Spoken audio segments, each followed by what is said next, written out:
Hey everybody, Ron Burke, editor-in-chief for GamingTrend.com, reporting in from, I don't know, I'll add a background later. Maybe like me, you rebuilt your PC over the holiday. Maybe you'd like to be able to see just what that PC can do. Well, what better way than an 8K virtual reality headset? Pimax has released their Pimax 8KX, a VR headset capable of 4K in each eye, 120 Hz refresh rate, and a whopping 200-degree field of view. Sounds pretty hard to believe, but let's put our eyeballs in it. So let's unbox this thing and see what happens.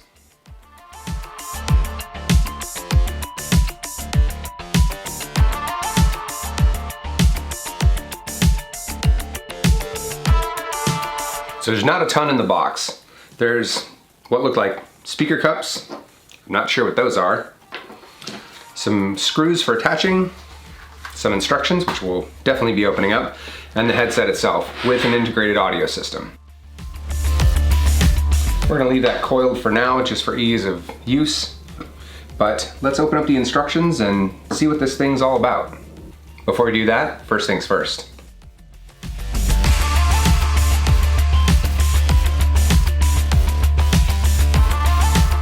Pulling out the instructions, they're not all that useful.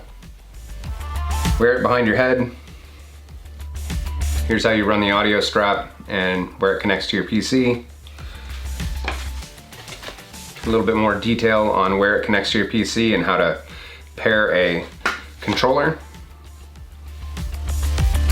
How to turn it on. Where to stand, which is very similar to the Steam setup. How to refer your friends. How to get support. A thank you, and how to reach them on their various social medias and such. So we're kind of on our own for this, but that's okay. I've done enough VR stuff in my day where this will be a piece of cake. Spinning it around, you can see that they've gone with an integrated solid headband. That's a hard plastic with a turnstile ratchet system to expand and lock onto your head. It's very similar to the deluxe audio strap from Vive, and also with some combination features like from the PlayStation VR headset. This audio strap and integrated headphones, Pimax is calling them KDMAS. It's a Kickstarter specific deluxe modular audio strap, which obviously now they're no longer Kickstarter exclusive, but they're very similar to what you would see on the deluxe audio strap that I just mentioned. They also have SMAS, which is standard modular audio strap, and you'll also see DMAS, which is deluxe modular audio strap, which is more similar to like the Index's audio. For audio, we obviously have these. These are gonna be total immersion. They're gonna let you be inside whatever world you happen to be inhabiting. They're gorgeous and they're comfortable. But what are these? Well, this is also an audio headset. This off-ear solution allows you to hear the world around you, the real world around you, I should say, while still being able to keep all the functionality of hearing whatever's in your game. They also have this pickup right here, which is for your microphone, so you don't lose any functionality by using these, but you can still hear when your neighbors are knocking on your door. We did see those instructions that said to keep this as low as possible on kind of the saddle part of your head, and that's what all this padding is for. You've got a ton of padding back here and a ton of pad in this, this triangular shaped one, which will help with the weight distribution of the headset overall. Removing this cardboard, we get into the real magic of the Pimax 8KX, and that's obviously the lenses. So those are very wide. Those are Fresnel lenses. They both run at 3840 by 2160 per eye, and the refresh rate is 90 Hz with 115 Hz refresh rate with upscaling. We'll get more into that when we start doing some testing. These are CLPL lenses, and of note, you can get prescription versions of these lenses. They're about 90 bucks, which is pretty reasonable if you want to use these with glasses. In terms of field of view, the advertised is 170 degrees horizontal and 115 degrees vertical, so we'll test that as well. The IPD range is adjustable from 60 to 72 millimeters, so that should work for just about everybody.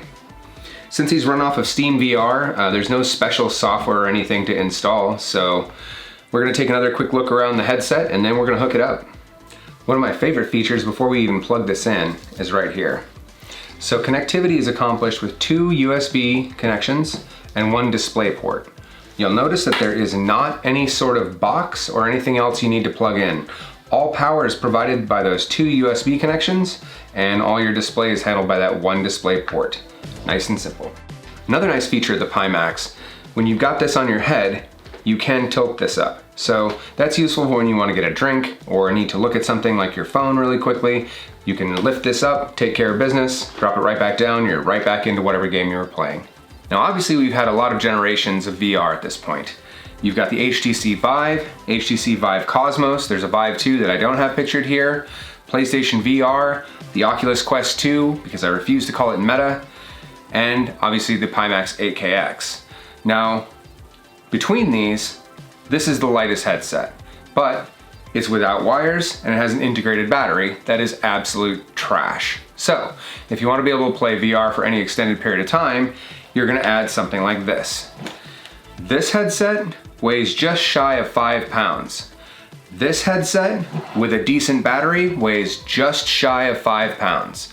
So, while we're looking at headsets and thinking maybe weight matters, maybe when you're just fixing problems that came with the headset, maybe it doesn't matter as much. With this much tech, you're probably wondering how much this is going to set you back. Well, as configured the way you see it right here, which is the Pimax 8KX, the KDMAS, which is the modular audio system, and the head strap, that's going to run you $1,125. Now, if you already have an existing VR headset, then you probably already have the towers that come with it, and the good news is that those are all compatible. Any sort of tower headset that you've got, like for an HTC Vive, will work just fine with this. Even if they're 2.0 or 3.0, it doesn't matter. Same thing with your controllers. You can use the Vive wands, or you can use knuckle controllers, which is what I actually recommend. If you're gonna spend this kind of zing on a high-end headset, then get yourself a set of high-end controllers to go with it. So I can't make a value judgment for you. It's hard to justify a $1,200 headset when you can buy a self-contained $300 one, right? Well, I own pretty much every headset that there is, and I have to say that once you try 4K in each eye and 120-degree field of view, even if it falls just shy of that, it's hard to go back. It's almost worth going back and replaying some of the games that I've played because it's like experiencing it in a whole new way. Unfortunately with VR, there's no way for me to really demonstrate that to you. You have to put your eyeballs into this for you to really see the difference. Otherwise, you're just gonna have to take my word for it. Check out our full written review at gamingtrend.com. I'm Ron Burke, Editor-in-Chief for gamingtrend.com. Please stay safe out there. Happy virtual reality. We'll see you again very soon.